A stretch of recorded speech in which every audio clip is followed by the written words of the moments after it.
What I want to talk about here and get you writing today is a form of writing that's called ekphrastic writing, or most commonly in poetry, ekphrastic poetry.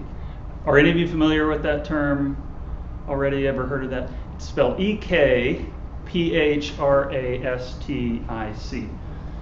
Ekphrastic. And it takes it refers to poetry or any art that is inspired by or describing another work of art, usually in another art form. So commonly, at least the examples I'm most familiar with, are poems that may be inspired by a painting or a sculpture or a photograph, perhaps. And I love hearing Matthew's talk this morning kind of about the value of art and cultivating a sort of appreciation for art into our lives and allowing our own lives to be enriched by that. And it struck me that ekphrastic writing is a very kind of active way to do that. Not only are you viewing a piece of art, but you're engaging with it in an active way, processing it, noticing aspects of it. Hey, welcome. Come on in. Sorry. We got plenty of chairs. Good, Daniel. Thank you.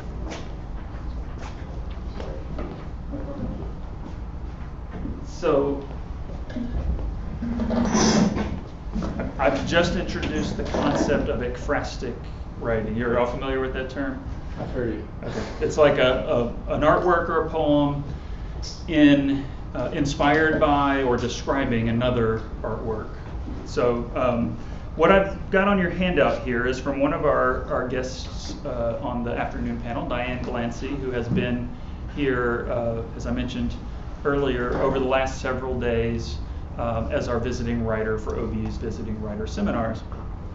And her most recent book, titled Islands of the Innocent, has a subtitle, Considerations of the Book of Job. And it's a really fascinating book where she's engaging imaginatively with the biblical story of Job on a lot of different levels. In some ways, sort of using poetry to explore Job's suffering and what God taught him through it.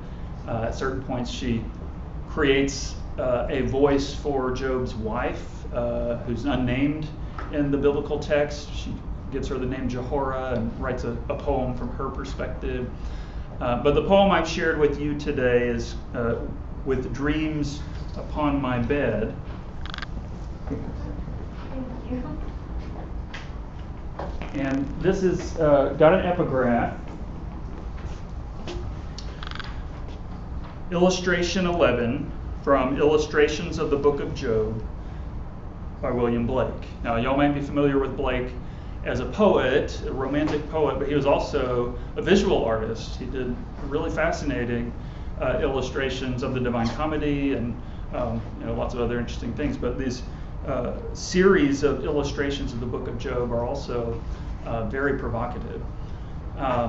So what we're going to do is read the poem first as an example of ekphrastic poetry, ekphrastic writing, and then I'm going to give you all a prompt to try out your own ekphrastic writing here. So let's read together With Dreams Upon My Bed. I'm going to read it through first without us looking at the image. The image is on the back, so don't cheat. All right. With Dreams Upon My Bed by Diane Glancy. He's on a bedroll like any cowboy on the range, but here he's placed by a lake of fire. God and the serpent hover over him. It is God, the accuser, who points to the tablets above the zigzagged lightning crawling through the sky. Near Job's bedroll, the waves are tongues of flames from which two demons reach up and hold on to Job as if to pull him below. The third demon simply lifts his chains to show him. There are words written in the margins, notes from the suffering Job. With dreams upon my bed, thou scarest and affrightest me with visions. Why do ye persecute me, and are not satisfied with my flesh? God has a foot cloven as the cattle, or worse, as if he's part devil himself. Maybe it's not God, but Satan himself transformed into an angel of light and his ministers into ministers of righteousness. No, that can't be right. The shining one is God, under whom Job lies flat on his bedroll with the end curled up for a pillow. My bones are pierced in me in the night season, and my sinews take no rest. Job is sandwiched between God and the flames. Job is seeing what Job is made of. But this serpent who opposeth and exalteth himself above all that is called God or is worshipped rests his head on God's arm. This idea that God allows Satan to afflict us is one that takes getting used to. But it's God's arm that separates Job and the serpent. Not all is lost, but still, what terror, what blaze of terrible thoughts. One, God wearing a serpent as if a foxtail stole. Two, God letting Satan tempt Job, taking all but his life. What a mixed message to sort out. What effort to understand the purpose of hoof and snake, stone tablets and lightning. How can anyone get near the sheltering, dangerous God and trust in his benevolence? What odd message is in this illustration in black and white? Yet look, Job holds the hoof pick of his words. Though worms destroy his body, this body, yet in my flesh shall I see God. If ever a cattle drover had a song. Now, we've flipped over to the back for the end of the poem. So take a moment to look as best you can on the photocopied page at the illustration from Blake.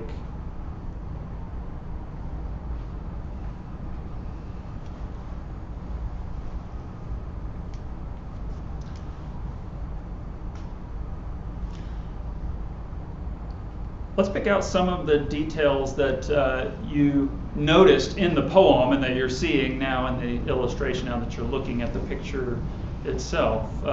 Someone share something you see that you remember from a line in the poem being mentioned?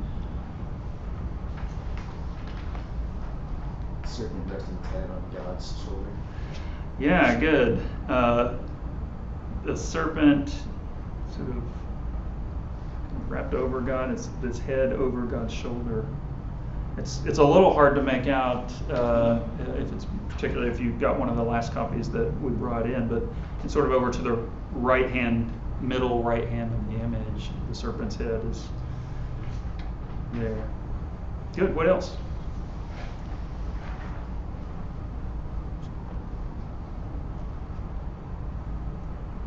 Job is sandwiched between God and the flames in the picture, like they say in the poem. Good, Emma. Yeah, right. That Job's sort of stretched out, reclining there, with the flames beneath and God above. God and the serpent both above. The demon lifting his chain.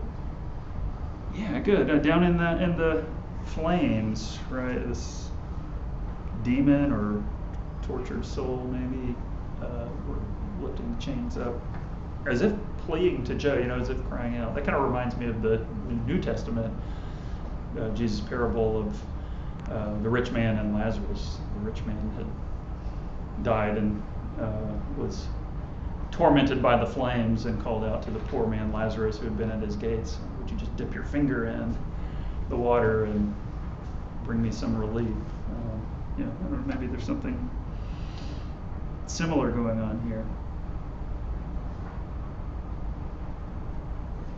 Other observations? Good, Grace. It's almost in the background, right up there at the top, easy to miss, but the thunderclouds, the lightning striking, or this stormy atmosphere that Blake's kind of captured in an engraving. I love that image of the bedroll, and I love how Glancy sort of in the first line and then in the end of the poem too. It seems as if she's just leapt from what we can now see, the image, to that looks just like a bedroll of a prototypical or stereotypical cowboy on the range, right? He's unrolling it to sleep on the ground. That's an interesting kind of image for if you read the book as a whole too, because she often sort of describes Job as a rancher. And the book of Job talks about how many animals Job had, this herds, thousands of sheep and 1,000 or 500 yoke of oxen and so on, and then they were all destroyed. But then in the end, he's got even more animals. So she kind of describes him in these contemporary terms as a rancher. So this cowboy imagery kind of harkens to that. Do you see anything in the image that you feel like wasn't captured in the poem, wasn't alluded to or described?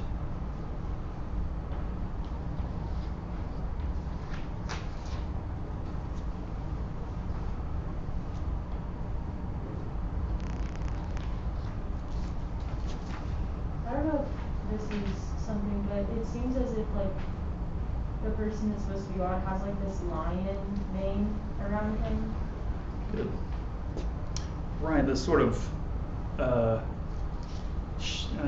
maybe shining glory around him. It does look like a lion mane. I like that comparison. It's sort of flowing out, wild. It could be hair. It could be light. Certainly, it looks like there's a long beard too. Right. I think you're right, Maureen. We didn't necessarily get a very clear picture of the face of the God figure in the illustration. That's a good observation. On the whole, how do you feel like seeing the illustration, the engraving, compared to your reading the poem, hearing Glancy's description of it and imaginative kind of engagement?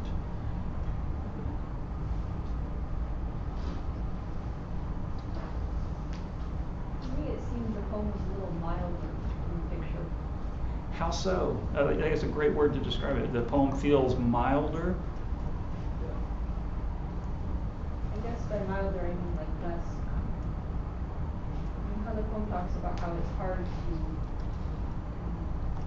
kind of understand and justify how God can allow suffering. It seems like it would be easier to understand how God allows suffering just from the poem as opposed to seeing it in the picture. Okay. There's something really stark or shocking about the way Blake has captured the struggle right at the beginning of the book of Job, when Satan comes to God and says, "Oh, your servant Job, sure he's upright, but that's just because he's got this cush life, Why wouldn't he? Who wouldn't be upright if you got all that wealth, right, and your health? And let me try Job, and then we'll see if he still worships you." The image does make that kind of very visceral, right? It's almost as if God and the serpent are struggling over Job. Yeah. There's something you said, Grace, that I think is also important and insightful about ekphrastic poetry, ekphrastic writing, and what it can enable us to do as we're engaging with a work of art. You talked about the way the poem kind of expands on or associates with what clearly Glancy knows from reading the book of Job too, right? That she's not just looked at the image, she's not only describing the image, she's bringing her own prior knowledge and her own sort of experience of suffering, perhaps, or questioning about suffering and why we suffer. She's engaging in a thought process about what she's seeing in the illustration by connecting it to the written text that she's clearly read and alludes to often. So by writing something based on visual art, we start with perhaps observation, description of detail, but we should always feel free to go beyond that, to use the observation and the description as sort of a springboard for one's imagination, for one's thoughts, for one's questions, right? That question, why do we suffer? It seems to be underpinning Glancy's, whole poem. So what I want to do now is direct you to another work of art. And does everyone have a device of some kind that you might pull up an image on? We don't have a projector up in this room. Go to a browser and if you go to Wikipedia and then search Blake's Illustrations of Job, I think is what it'll come up under. Yeah, William Blake's Illustrations of the Book of Job.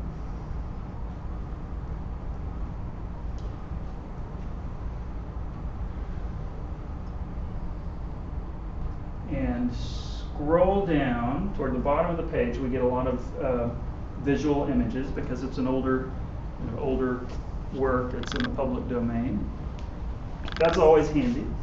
I want you to find, of course, you could do this with any of the images. So if you see another one that catches your fancy and you want to pursue that, that's fine too. But the one I kind of picked out for us to explore is Leviathan and Behemoth, or Behemoth and Leviathan. I've got it backwards. So kind of scroll down until you see Behemoth and Leviathan. And you may have three different versions. The one I'm pulling up is the one in the right-hand column. It's all black and white, but it's got some text around it as well, some quotation from Job there. So, are y'all finding that? Here's what I want you to do. Get out a piece of paper or notebook if you don't have one out already.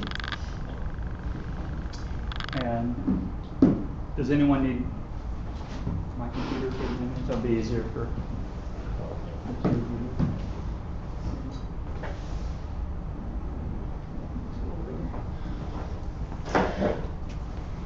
Start with observation, even before you're writing. Take a couple of minutes here to just look at Blake's image.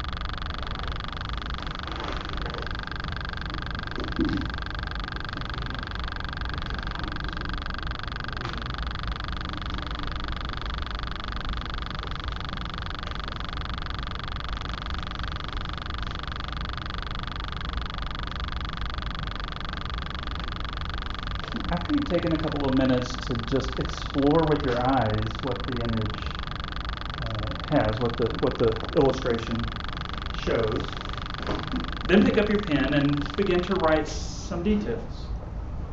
Just start with that description. Try to paint in the mind of a reader who's not looking at that artwork, who maybe will never look at that artwork, what it is.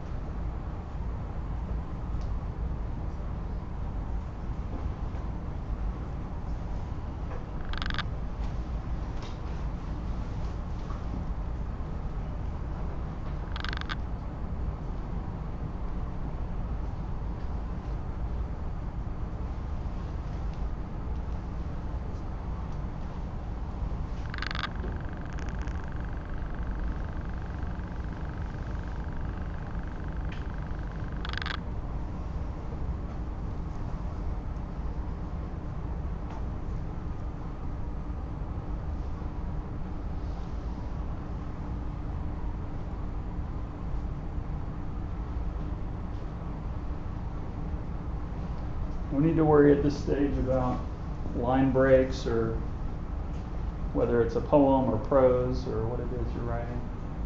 Try to capture those details.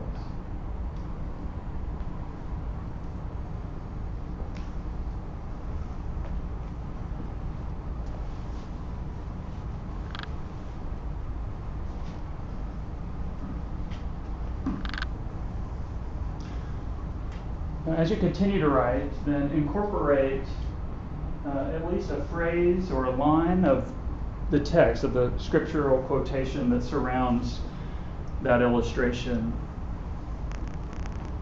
Incorporate that into your writing.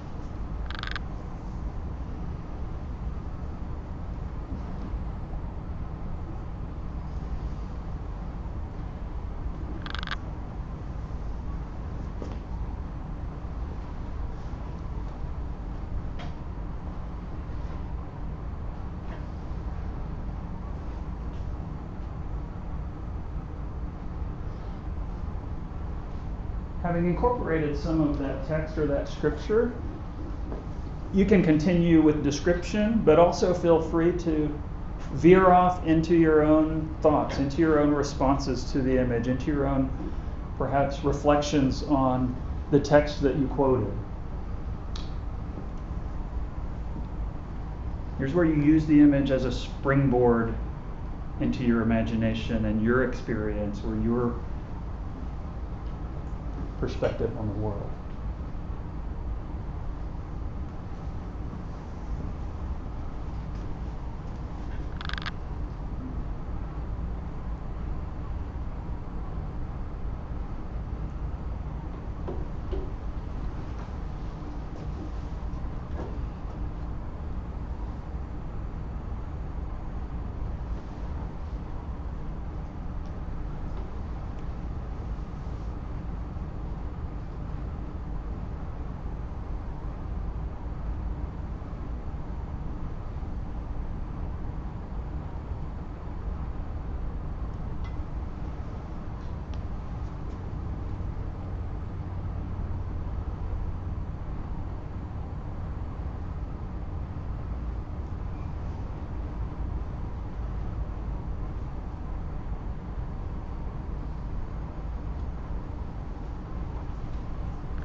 You 1 or 2 more minutes to keep writing. You might begin to think about how to draw your writing toward a close. You may have noticed in Glancy's poem, she did so by returning to an idea or image from the beginning of the poem. Right? That opening line said he's on a bedroll like any cowboy on the range. Her closing line if ever a cattle drover had a song, right? So we've gone through the whole poem with kind of forgetting that reference to a cowboy or a cattle drover, but she returns to it to wrap the poem up. You might consider reusing one of your earlier images or ideas in the same way.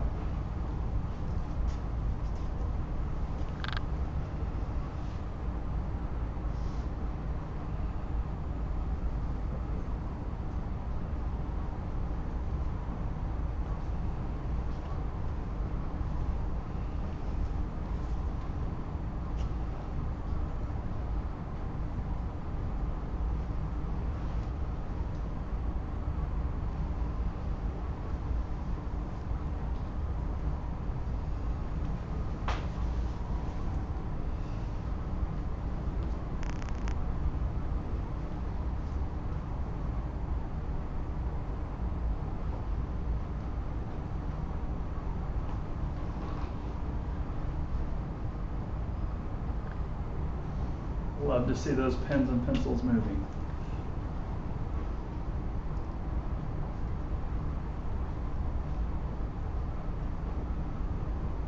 Ten seconds.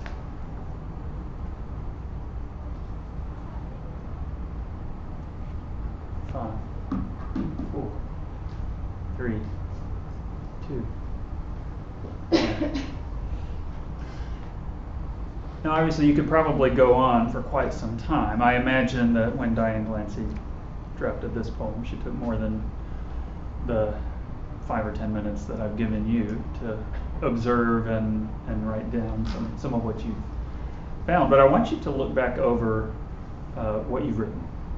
Take a minute, read back through it, and then I'll ask for if there's any volunteers to share just a portion, if you want, of what you've written. I think what we'll find is we've picked up on, maybe there's some overlap, but you probably also emphasized different things, different aspects of the illustration, different details.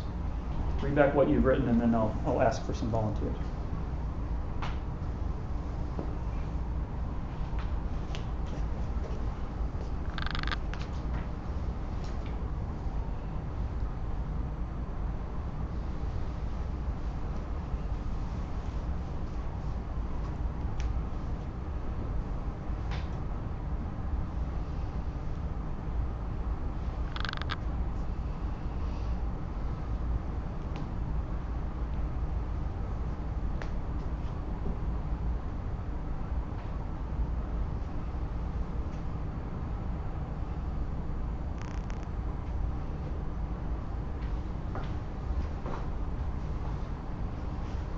Would anyone read for us the portion of what you wrote down?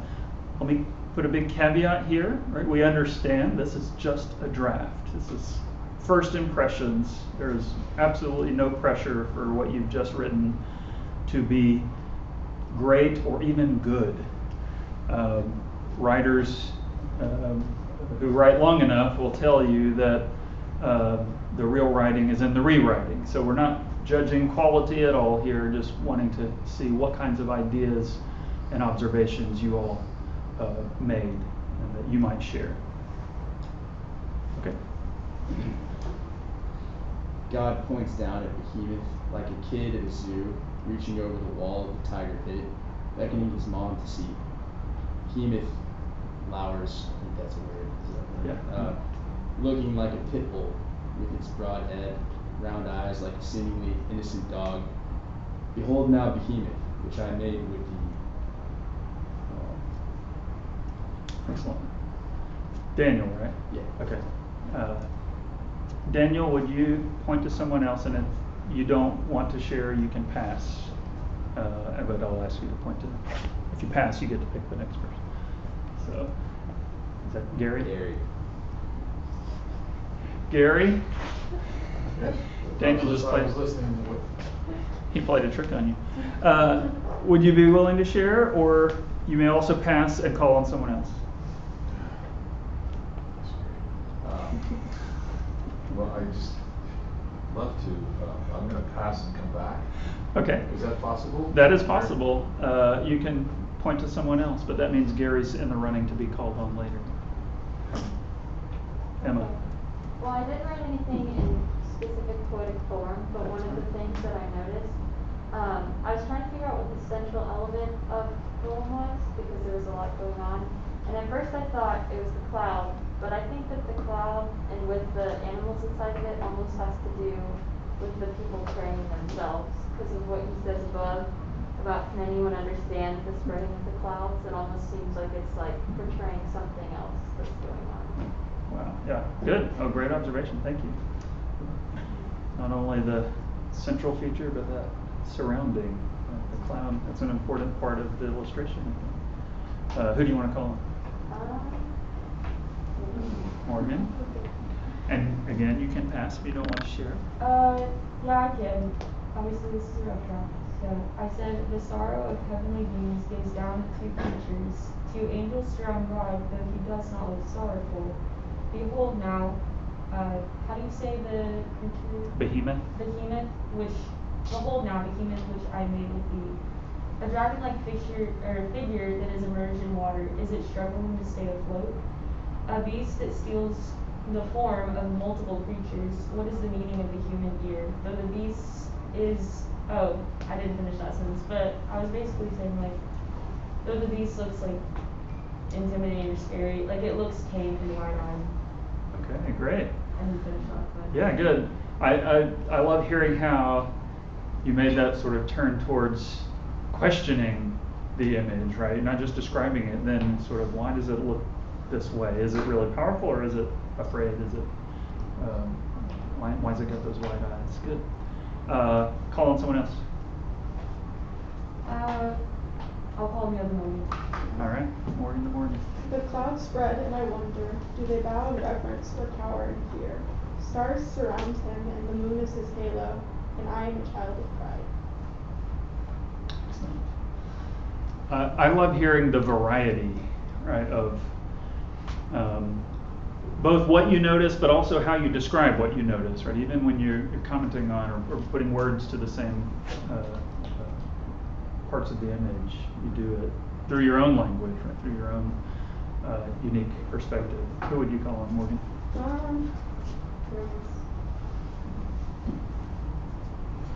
his angels overarching our sphere of water and soil. Human crouch topside, huddled, valley overshadowed by diamonds cloud. Can any understand the spreadings of his cloud? His temple compasses our sphere of water and soil, each with their beams and lions. Nice. Who would you call on, Grace?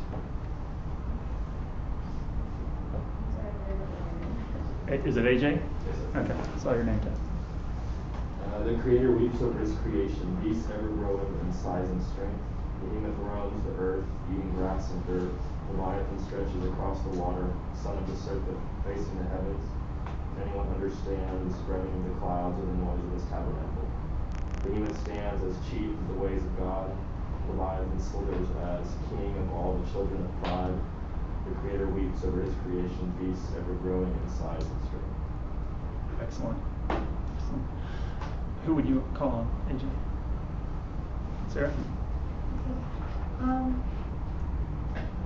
So I started to recall, it's just Behemoth walks the circle of the deep. His body shows the gaze, his tusks snake fangs. His ears were formed as hungry-hearted man. Leviathan, he speaks. The venom drips the blood of children of their pride. The deep is circumvented by Leviathan. His tongues of fire lick the heart of men. We speak his flames. His full tail clothes the ribs of the hand. The angels look inside. The fathers pray as God points down to their monster children. See men their own planet. Nice. You've got to finish that one. You got to keep going with that. That's great. I don't know who's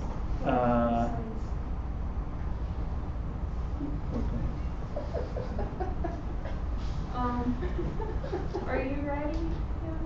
Well, I was ready before, but now this is great. But it makes no sense. I should have gone when I should have gone. The orange globe and the joys of death. Inside the sphere I walk and watch with dreams above my head. In dreams upon this Satan's stance into God's own stare, that worships grasp of terror, a note of suffering, behemoth, wandering, grasping again, clutching deep within me, O God's holy angels above me, this exhaustion to worship, this day upon time, saving such into a song of dreams upon my head. Excellent. Thank you. I think you just got one person to call on. Would you like to share, or were you going to? That's a great one to end with. You are allowed to pass. I won't be Gandalf. You shall not pass. I want to close by going back to Diane Glancy's poem. Now that we've seen the illustration, kind of looked at it, you've gotten a little bit of practice of the idea of ekphrasis or ekphrastic writing. We'll go back and reread her poem again and notice how she's kind of incorporated these images. I love, by the way, that what you all did with that illustration, and that part of the book of Job to me is one of the most profound parts. If you're not familiar with that book of the Bible, Job's sort of crying out to God about his suffering.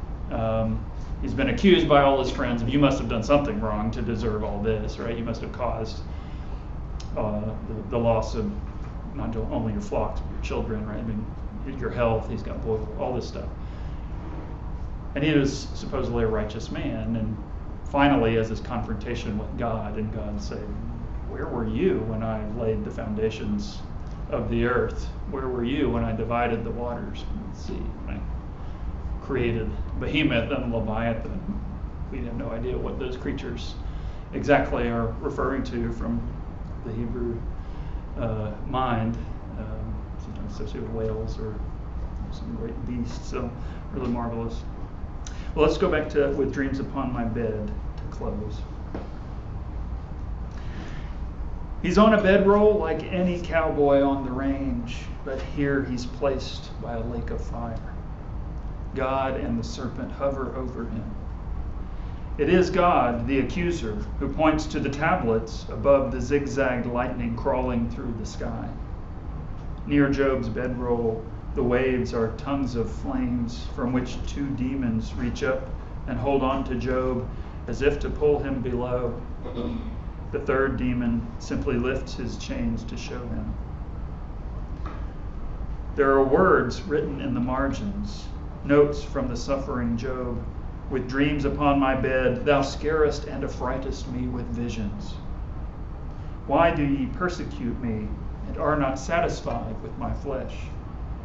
God has a foot cloven as the cattle, or worse, as if he's part devil himself. Maybe it's not God, but Satan himself transformed into an angel of light and his ministers into ministers of righteousness. No, that can't be right. The Shining One is God, under whom Job lies flat on his bedroll with the end curled up for a pillow. My bones are pierced in me in the night season, and my sinews take no rest. Job is sandwiched between God and the flames. Job is seeing what Job is made of. But this serpent who opposeth and exalteth himself above all that is called God or is worshipped, rests his head on God's arm. This idea that God allows Satan to afflict us is one that takes getting used to. But it's God's arm that separates Job and the serpent. Not all is lost, but still, what terror, what blaze of terrible thoughts. One, God wearing a serpent as if a foxtail stole. Two, God letting Satan tempt Job, taking all but his life. What a mixed message to sort out. What effort to understand the purpose of hoof and snake, stone tablets, and lightning. How can anyone get near the sheltering, dangerous God and trust in his benevolence?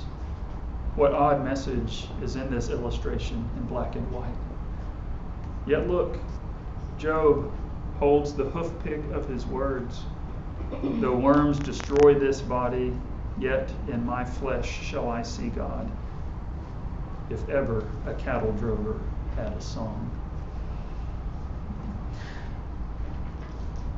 So Diane Glancy has both engaged deeply with Blake's art and with the biblical text and with her own imagination to arrive at an exploration of this sheltering, dangerous God.